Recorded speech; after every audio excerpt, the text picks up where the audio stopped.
Avui, en el Diumenge de Rams, llegirem un fragment de la carta als cristians de Filips que Pau adreça a aquesta comunitat cristiana i que tenim en la litúrgia com a segona lectura. Jesucrist, que era de condició divina, no es volgué guardar gelosament la seva igualtat amb Déu, sinó que es va fer no res fins a prendre la condició d'esclau. Havent-se fet semblant als homes i començant de captenir-se com un home qualsevol, s'abaixà i es fé obedient fins a acceptar la mort i una mort de creu. Per això Déu l'ha exalçat i li ha concedit aquell nom que està per damunt de tot altre nom. Perquè tothom al cel, a la terra i sota la terra doblegui el genoll al nom de Jesús i tots els llavis reconeguin que Jesucrist és Senyor, a glòria de Déu Pare.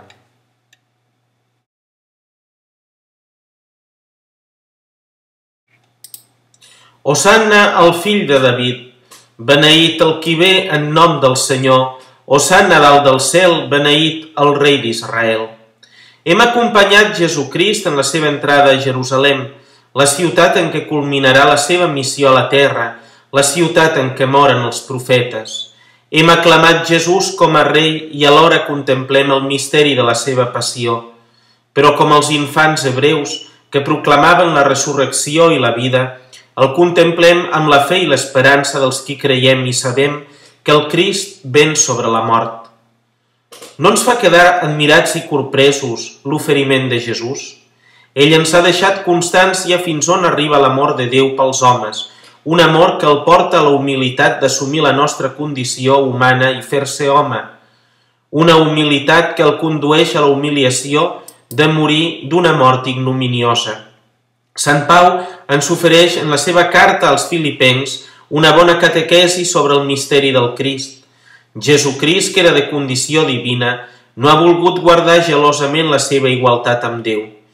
Ell, que és Déu nat de Déu i llum resplendor de la llum, ha volgut fer-se no res fins a prendre la condició d'esclau. Podia el Fill de Déu salvar-nos desentenent-se de la nostra vida i del pecat que ens enfonsa i tant ens fa patir? Podia el Redemptor alliberar-nos allunyant-se de la nostra experiència de dolor i sofriment?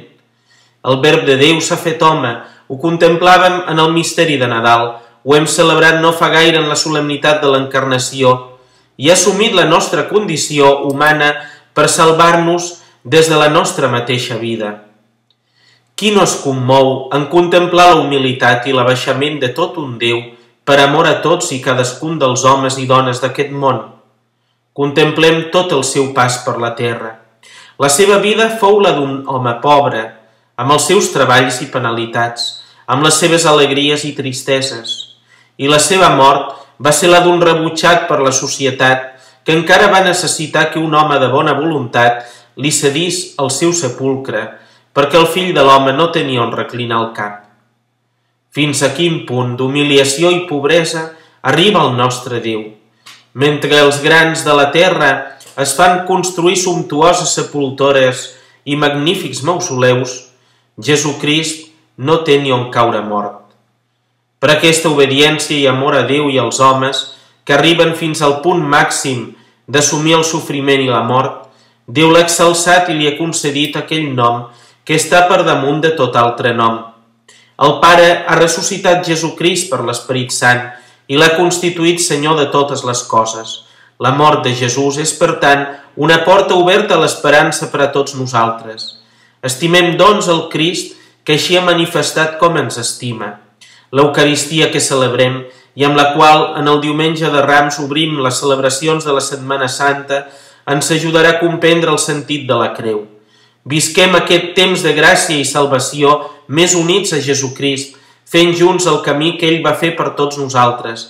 Compartim tots plegats aquests dies de pregària i recolliment, participant en les celebracions, vivint d'acord amb els fets que commemorem i demanant la gràcia de dur les nostres creus personals i les nostres sofrences amb la força de l'amor transfigurat del Crist.